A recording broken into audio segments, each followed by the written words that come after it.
You buy a pair of socks, that's 2 socks. You buy a pair of Bombas socks, that's 4 socks. Because one purchased is one donated. Socks are the #1 most requested clothing item in homeless shelters. So when you buy a pair of super comfortable Bombas socks, you're also donating a pair. Bombas customers have powered over 150 million donations. So Bombas would like to thank you 150 million times. But we only have like 30 seconds. Go to bombas.com and use code AUDIO for 20% off your first purchase. That's BOMBAS.com and use code AUDIO at checkout. Hey, Ryan Reynolds here from Mint Mobile. Now, I don't know if you've heard, but Mint's premium wireless is $15 a month. But I'd like to offer one other perk. We have no stores. That means no small talk. Crazy weather we're having. No, it's not. It's just weather. It is an introvert's dream. Give it a try at mintmobile.com/switch. Upfront payment of $45 for 3-month plan, $15 per month equivalent required. New customer offer first 3 months only. Then full price plan options available. Taxes and fees extra. See mintmobile.com. The kettle's boiled, Vic. Great. Perfect timing. Just a dash of milk for me, please, mate. Here you go. Shall we get started then?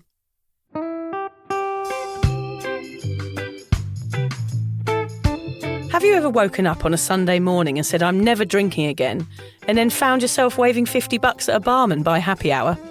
Are you wondering why everyone else can stop at 1 while you head to a dodgy after-party with a weird bloke called Disco Dave? If so, it might be time to take a deeper look at your relationship with your reliable social crutch, alcohol.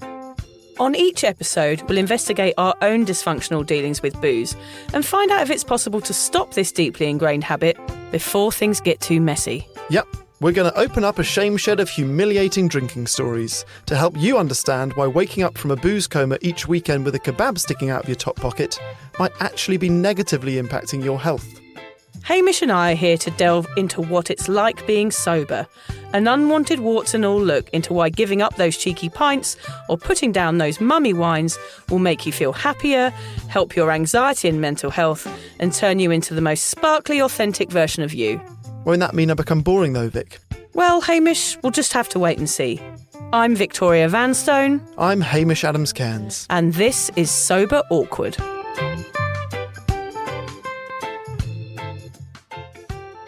As a sober person with a partner still drinking, people talk about feeling triggered. They don't want to be around it. They don't love you enough to stop. They begin to feel resentment, scared. They ask questions to themselves like, was alcohol all we had in common? They feel unseen and unheard.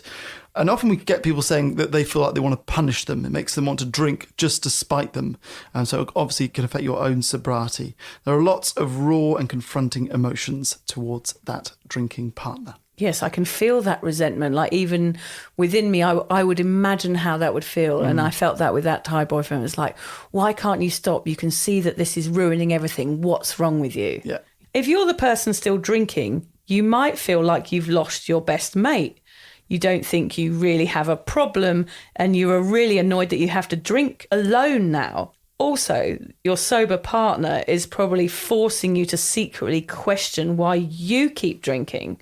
And that's probably making you drink more. Basically, their sobriety is making your drinking difficult. And it can feel like a real betrayal. So you can hear from this why there'll be problems if one person is still drinking. It causes resentment and disappointment on both sides of the relationship. Yet giving up alcohol throws a spanner in the works. Love means you both want to be on the same page, but the presence of alcohol causes massive friction. So are these fractious relationships salvageable? When two people are on two very different paths, can it ever work? I think it's a good question. I'm sure lots of people will be asking it to themselves. I think basically some are salvageable and some aren't. Depends how deep the hurt and how likely it is that you can reach a place of understanding. But honestly, if you're sober and your partner drinks heavily, there's always this potential of tension. Yeah, even if you try and accept it and you do everything you can, there's always going to be a part of you just like, oh, please do this for me. Yeah, it's going to be lingering there. In sobriety, you start to really live and experience life, and booze can make you stagnant. You might leave that person behind when sobriety works its magic on you. The person you are with, if they are drinking, won't be able to catch up. perhaps forever. So what we're going to come up with here is just a few ways that you can have this conversation with people, and we'll find out later if there's any real action you can take. Yes. So how do you help someone that is not ready? So, instead of nagging or feeling sad and resentful, what things can you do to help your partner see your side of the sober story? What are some practical ways of helping them rather than just stewing on it or arguing over it? Oh, and stewing on it doesn't help, does it either? Because then you're just going to get really angry with that person quietly on your own, and that's not good for you. That would be me, just passive-aggressively cleaning dishes. Making lots of noise as you put forks away. Yeah. The first thing to do is have an honest chat. Don't go gung-ho. This is a very provocative time for both parties, and it might take a bit of preparation. Plan what you're going to say ahead of time. Write it down. What points do you want to raise here? Right. Consider your timing. Choose a good and appropriate time to raise your concerns. This has to be a time when your partner is sober and in a good headspace.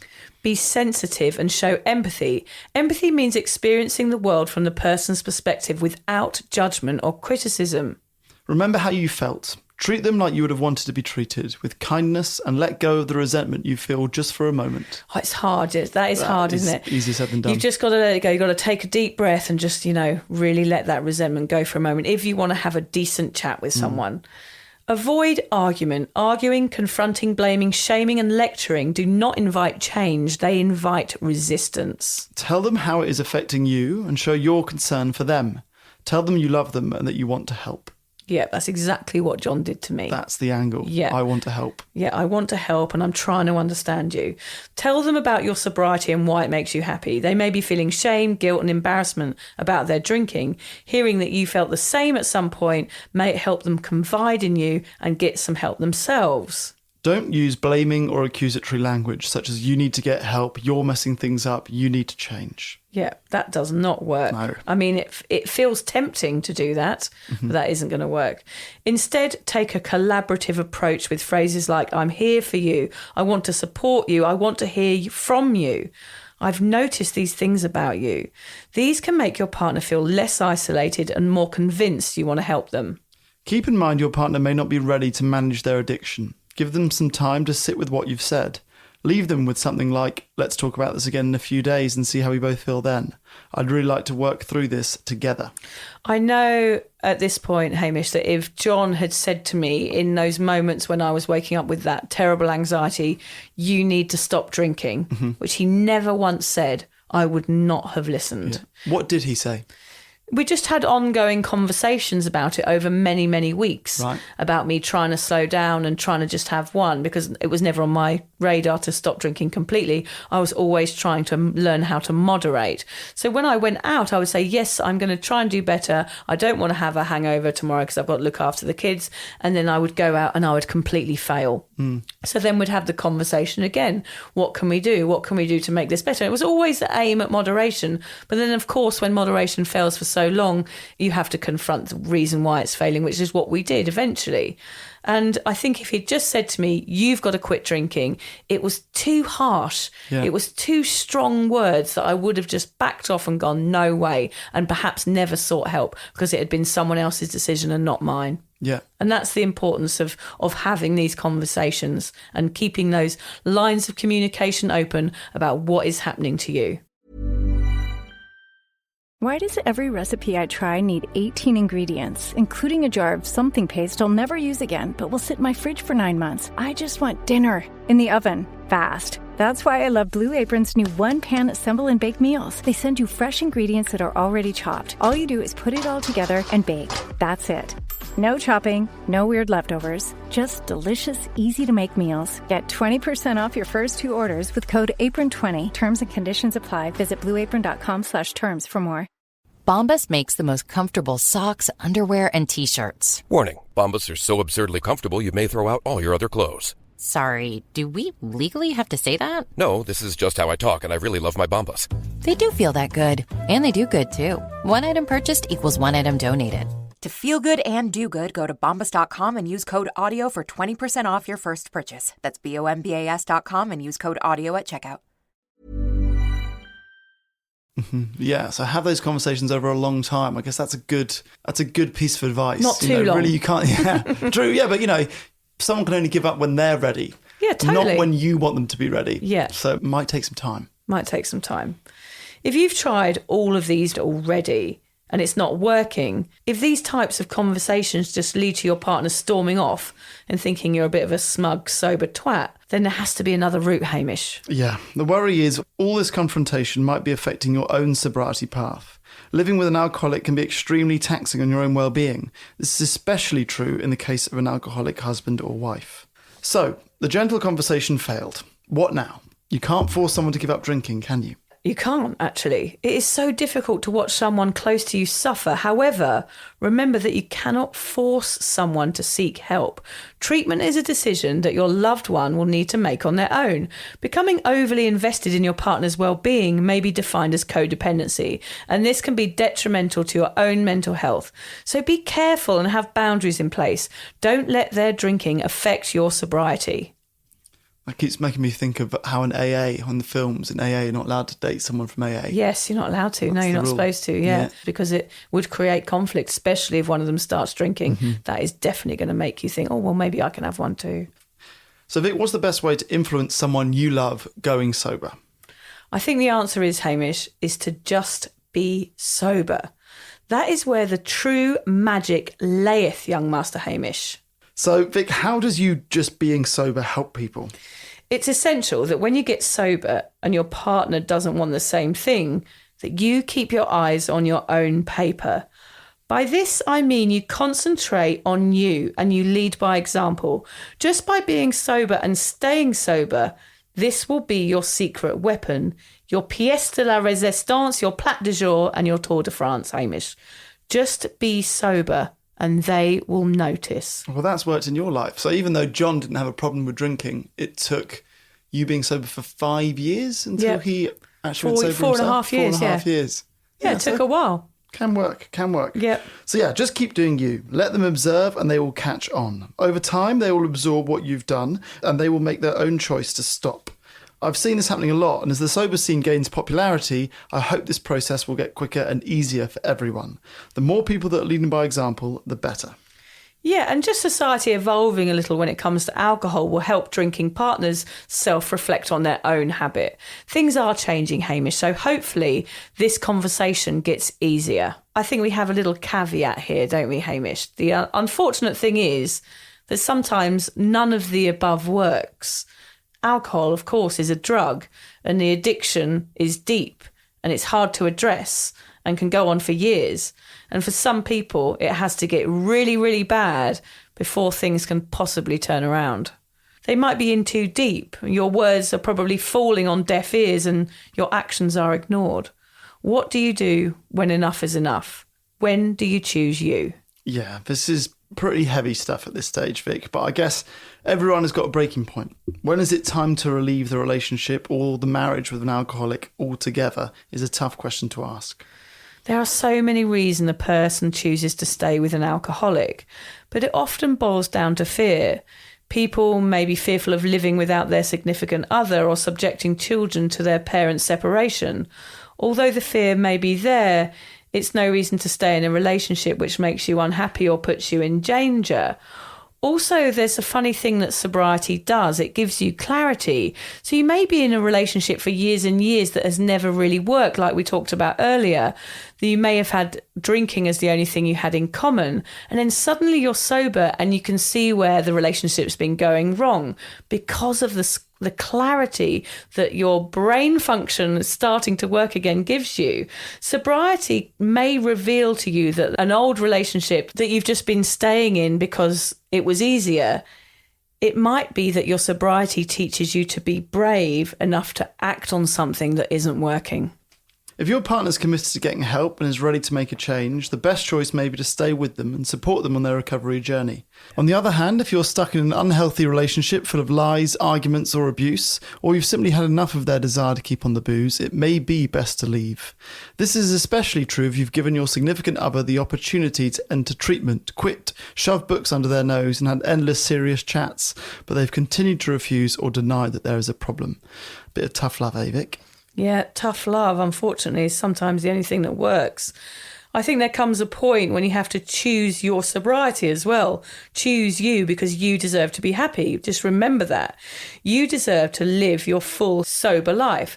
And if someone is trying to destroy that and will not budge when it comes to booze, you may have to consider making some pretty tough choices.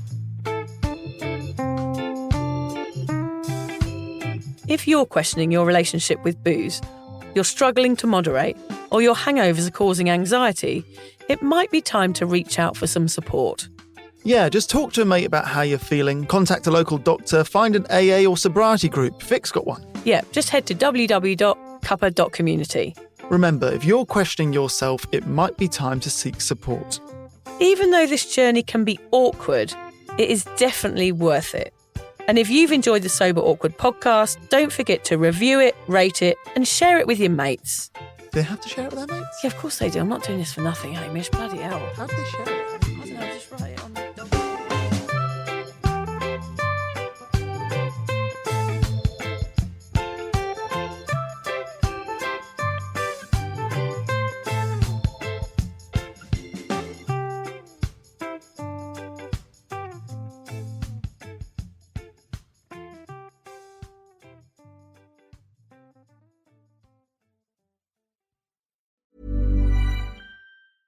Skip the gym, not the workout. With Hydro, you get a full-body workout in just 20 minutes, hitting 86% of your muscles in one smooth, low-impact motion. And now there's the new Hydro Arc, Hydro's most advanced rower yet. Arc introduces Hydrometrics, tracking your power, endurance, and precision every time you row, so you can actually see your progress. Go to hydro.com and use code ROW to get $100 off any Hydro rower, including Arc. That's HYDROW.com, code ROW. This holiday, give the gift that says, let's cancel plans and just lounge. MeUndies has dropped their new holiday collection, and it's made for maximum cozy. We're talking soft as snow ultramodal fabric, festive prints, and loungewear so comfy your couch might get jealous. Onesies, hoodies, joggers, even delightfully quirky holiday designs. You're welcome. Knock out all your holiday gifting needs with deals up to 60% off at MeUndies.com/ACAST. Enter promo code ACAST. That's MeUndies.com/ACAST. Code ACAST. Parles-tu français? ¿Hablas español? Parli italiano? If you've used Babbel, you would. Babbel's conversation-based technique teaches you useful words and phrases to get you speaking quickly about the things you actually talk about in the real world. With lessons handcrafted by over 200 language experts and voiced by real native speakers, Babbel is like having a private tutor in your pocket. Start speaking with Babbel today. Get up to 55% off your Babbel subscription right now at babbel.com/Acast. Spelled BABBEL.com/Acast. Rules and restrictions may apply. So, as you probably know, my comedy memoir, 1,000 Wasted Sundays, is officially out. All my magnificent fuck-uppery in one awkward hit. If you'd like to get your hands on a copy, it's now available from all good bookstores. We always say all good bookstores, don't we? Yeah. Are there bad bookstores? No, it's probably ones with moody sellers. Oh yeah, really depressed librarian folk. Yes, okay, good. So there are probably some, but we're only storing it in the good ones. It's only made it into the goodies. You can also get it from all good online retailers. The print version and ebook are out now, and the audiobook will be available in March. I've been writing my memoir for 5 years. It will make you laugh, cry and cringe, and hopefully inspire a few people to reconsider their relationship with booze. If you love the podcast, then I think you'll love the book, even if I do say so myself. Hamish has read it. What did you think? I feel like I know a little bit too much about you now, to be honest, Vic. Look, I really loved it. It was hilarious and surprisingly moving, but I feel like I've seen you naked in a literary sense. Yeah. Does that make sense? Yeah, that's worrying. Yeah. From an emotional point of view, seriously, it wobbled my teeny weeny wooden heart, Vic. Okay. My teeny little wooden heart. Well, his wooden heart is broken. Anyway, so if you do manage to get your filthy mitts on a copy, please do me a favour and head to goodreads.com and give me a review. Doing that will help me get it out there to those that need a bit of sober support. So there you have it. My story, unwanted warts and all. Come and get awkward with me. Not to be too demanding or anything, but seriously, go and buy it now. Go and buy it. Go and buy it right now. Yeah, don't just tell your friends, buy it, and then buy your friends one or two. Yeah, don't give them a copy, buy it. Yeah. And you know what? Don't be careful where you store it. If you lose it, you can always buy another 5. Buy another one. Yeah.